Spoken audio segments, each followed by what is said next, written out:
आंकड़ा बढ़ा है। अब तक 14 लोगों की मौत हुई है, कई की हालत नाजुक बनी हुई है। घायलों का अस्पताल में इलाज चल रहा है। सीएम ने बिलासपुर कमिश्नर को जांच के आदेश दिए हैं। ये बहुत बड़ी खबर कल सामने आई थी जब मंगलवार की दोपहर अचानक से ब्लास्ट होता है बॉयलर में और उसके बाद वहां पर अफरा तफरी देखने को मिलती है और अब मौतों का आंकड़ा बढ़ा है। 14 लोगों की मौत हुई है। सुधीर संवाददाता तमाम जानकारी के साथ जुड़ चुके हैं। सुधीर, क्या है अपडेट? क्योंकि 14 लोगों की मौत हुई है, जो घायल है उनकी स्थिति कैसे बनी हुई है?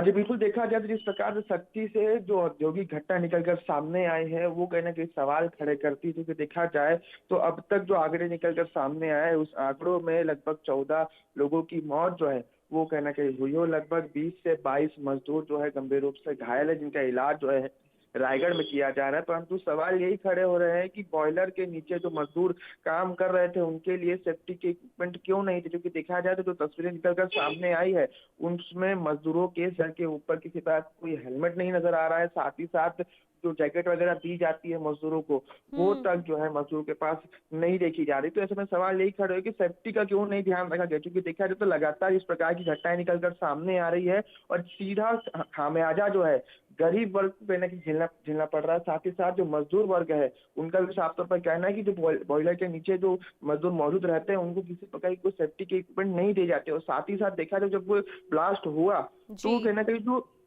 जब जो उसके इस्पात के जो टुकड़े थे वो पूरी तरीके से फैले, जिसकी वजह से आसपास जितने मजदूर थे उन पर भी जो इस्पात गिरा, जिसकी वजह से कई मजदूर जो है झुलसे तस्वीर निकल कर सामने और काफी दर्दनाक तरीके की तस्वीर निकल कर सामने। बहरहाल जो स्थिति है उस पर काबू तो भले पा लिया गया, परंतु सवाल यही खड़े हो कि इस प्रकार के औद्योगिक क्षेत्रों में जो सुरक्षा के पुख्ता इंतजाम होने चाहिए वो क्यों नहीं है, क्योंकि लगातार ऐसी घटनाएं बढ़ रही हो। न केवल शक्ति की घटना बल्कि राजधानी रायपुर में बीते दिनों घटना हुई थी। साथ ही साथ हमने देखा था कि बलौदा बाजार में भी घटना हुई थी। साथ ही साथ जो अपने तमाम जो क्षेत्र है औद्योगिक क्षेत्र वहां पर घटनाएं लगातार घट रही है। ऐसे में गर्मी का समय है तो लगातार घटनाएं और आगे ना हो, सरकार उसको लेकर क्या कुछ रणनीति और सुरक्षा के कितने पुख्ता इंतजाम बिल्कुल, कुल मिलाकर आगे आने देखिए वाले। कह सकते हैं सुधीर की सुरक्षा मानकों का यहाँ पर ध्यान नहीं रखा गया, जिस वजह से 14 लोगों की जान चली गई है। बहुत शुक्रिया सुधीर तमाम जानकारी देने के लिए।